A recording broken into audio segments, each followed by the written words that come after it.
Hello दोस्तों, हर कोई अपना पैसा को ग्रो करते हुए देखना चाहता है और वो ये भी चाहता है कि हमारा जो पैसा है हमारे लिए काम करे और तेजी से हमारी वेल्थ को इंक्रीज करने में काम आए। लेकिन दोस्तों एक बात बताइए, क्या क्या उसके लिए आप में थोड़ा सा एटीट्यूड है रिस्क लेने के लिए? अगर हाँ तो आप स्टॉक मार्केट में इन्वेस्ट करने के लिए सोच सकते हैं, क्योंकि दोस्तों स्टॉक मार्केट या शेयर मार्केट में इन्वेस्ट करके ज्यादा अर्निंग सच में की जा सकती है यार। और इसके जरिए आप अपने पसंदीदा कंपनी में पार्टनर भी बन सकते हैं।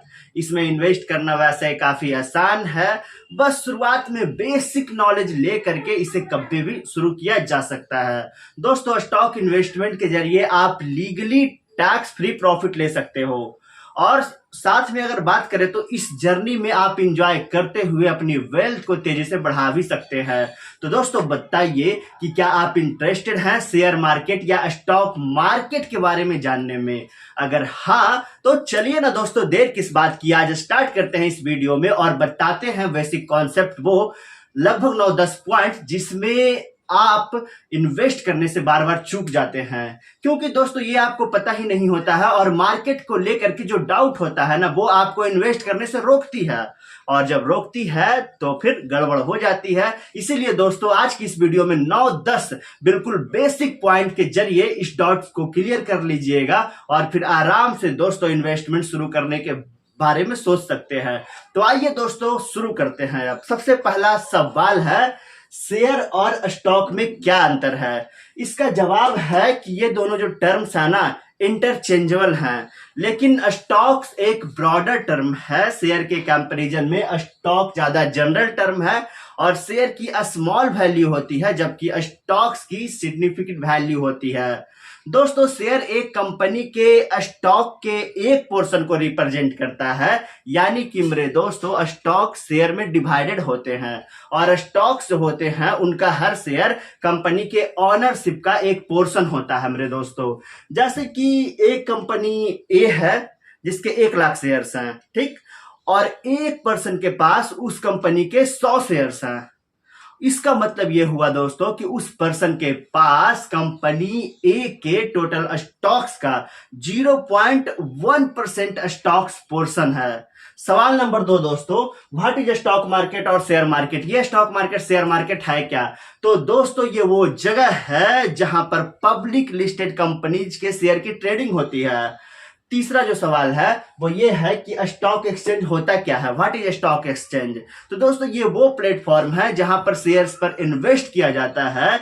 यहां शेयर खरीदे और बेचे भी जाते हैं, लेकिन दोस्तों स्टॉक एक्सचेंज पर उन्हें शेयर को खरीदा और बेचा जा सकता है जो वहां पर लिस्टेड है। इंडिया की 2 बड़े stock exchanges national stock exchange और बॉम्बे स्टॉक एक्सचेंज है। ये दोनों स्टॉक एक्सचेंज मुंबई में लोकेटेड है। दोस्तों अगला क्वेश्चन, सवाल नंबर 4, स्टॉक मार्केट और स्टॉक एक्सचेंज पर क्या डिफरेंट है ये दोनों? तो दोस्तों चलिए इसके बारे में अब हम बात करते हैं। तो दोस्तों stock market comparatively broad term है। ये सभी कंपनीज को रेफर करता है जो पब्लिक प्लेटफॉर्म पर अपनी शेयर को लिस्ट करती है ताकि पब्लिक इन्वेस्टर्स उन्हें खरीद सकें। और इसमें प्राइमरी और सेकेंडरी मार्केट्स के अलावा ओटीसी यानी कि दोस्तों over T counter trading, electronic trading और स्टॉक एक्सचेंजेस आते हैं।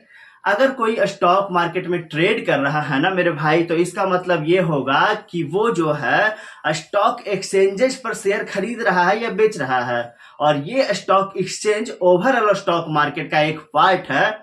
सवाल नंबर 5वां है दोस्तों, प्राइमरी और सेकेंडरी शेयर मार्केट है क्या?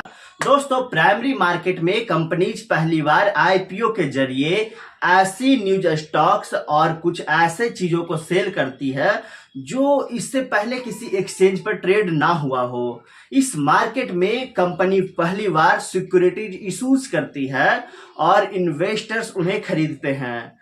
ऐसा करने के पीछे दोस्तों कंपनी का पर्पस अपना बिजनेस एक्सपेंशन और डेवलपमेंट जैसे रीजंस के लिए मनी वेस्ट करना होता है। सेकेंडरी मार्केट स्टॉक मार्केट होता है वो वाला जो बीएसई और एनएसई को रेफर करता है। जब एक बार सिक्योरिटी एक्सचेंज पर लिस्ट हो जाती है ये चीजें, उसके बाद सेकेंडरी मार्केट में ट्रेडिंग के लिए वो चीज भी अवेलेबल हो जाती है। सवाल नंबर 6 है, सेंसेक्स और निफ्टी है क्या? दोस्तों, सेंसेक्स यानी स्टॉक एक्सचेंज सेंसिटिव इंडेक्स होता है और ये बॉम्बे स्टॉक एक्सचेंज का स्टॉक मार्केट इंडेक्स है, जिसमें लगभग 30 कंपनी इंक्लूड हो रखी है। और किसी भी कंपनी को सेंसेक्स पर आने के लिए उसको बीएसई पर लिस्टेड होना बहुत जरूरी है। निफ्टी यानी नेशनल स्टॉक एक्सचेंज निफ्टी 50, इसमें दोस्तों स्टॉक मार्केट वो इंडेक्स है ना इसका, जिसमें लगभग 50 कंपनी इंक्लूड है। निफ्टी पर भी आने के लिए किसी भी कंपनी को एनएसई पर लिस्टेड होना बहुत जरूरी है। और दोस्तों 7वां जो सवाल है, व्हाट इज मार्केट इंडेक्स, ये होता क्या है? तो दोस्तों मार्केट इंडेक्स स्टॉक एक्सचेंज का मोमेंट कैलकुलेट करता है और जितने भी इन्वेस्टमेंट होते हैं ना उसके एक पर्टिकुलर ग्रुप को ट्रैक करता है परफॉर्मेंस की। अब दोस्तों अगला है वो है इक्विटी। देखिए, स्टॉक्स और इक्विटी सेम चीज होती है जो एक कंपनी में हिस्सेदारी बताती है दोस्तों, और स्टॉक एक्सचेंजेस पर ट्रेड होती है। जी हाँ दोस्तों, 9वां जो है वो है what is a stock holder, ये होते कौन है? दोस्तों ऐसा इन्वेस्टर जिनके पास एक पब्लिक कंपनी के स्टॉक्स हैं, उस कंपनी का स्टॉक होल्डर या फिर शेयर होल्डर कहलाते हैं। एक कंपनी का शेयर होल्डर उस कंपनी का केवल एक शेयर खरीदे तो भी दोस्तों शेयर होल्डर ही कहलाएंगे। अब दोस्तों लास्ट जो कि 10वां सवाल ये है कि who trades in stock market. जी हाँ मेरे दोस्तों, यानी कि शेयर मार्केट स्टॉक मार्केट में किसकी ट्रेडिंग होती है? तो दोस्तों शेयर मार्केट में शेयर, बॉन्ड्स, म्यूचुअल फंड और डेरिवेटिव्स की ट्रेडिंग यानी कि खरीदना और बेचना होता है। किसी कंपनी की ऑनरशिप में मिलने वाला जो परसेंटेज होता है वो एक शेयर होता है। और दोस्तों बॉन्ड्स ऐसा लोन होता है जो इन्वेस्टर बोरोवर को देता है, और बोरोवर जो होते हैं ना वो कोई कंपनी या गवर्नमेंट होती है जो कि उस पैसे का जो यूज होता है ना वो किसी ऑपरेशन को चलाने में करती है। और दोस्तों यहाँ पर मैं आप लोगों को बता दूं कि इन्वेस्टर को अपने इन्वेस्टमेंट पर इंटरेस्ट मिलता है। म्यूचुअल फंड बहुत सारे इन्वेस्टमेंट का एक ऐसा मंच है जिसमें इंडिविजुअल इन्वेस्टर और इंस्टीट्यूशंस स्टॉक, बॉन्ड्स और कैश जैसे एसेट्स में इन्वेस्ट करते हैं, और इन फंड्स को प्रोफेशनली मनी मैनेजर्स ऑपरेट करते हैं। दोस्तों डेरिवेटिव्स में आप आज फिक्स की गई प्राइस पर ट्रेड्स कर सकते हैं। इसमें आप एक एग्रीमेंट करते हैं जिसमें आप शेयर को एक फिक्स प्राइस पर खरीदना या बेचना चूज कर सकते हैं।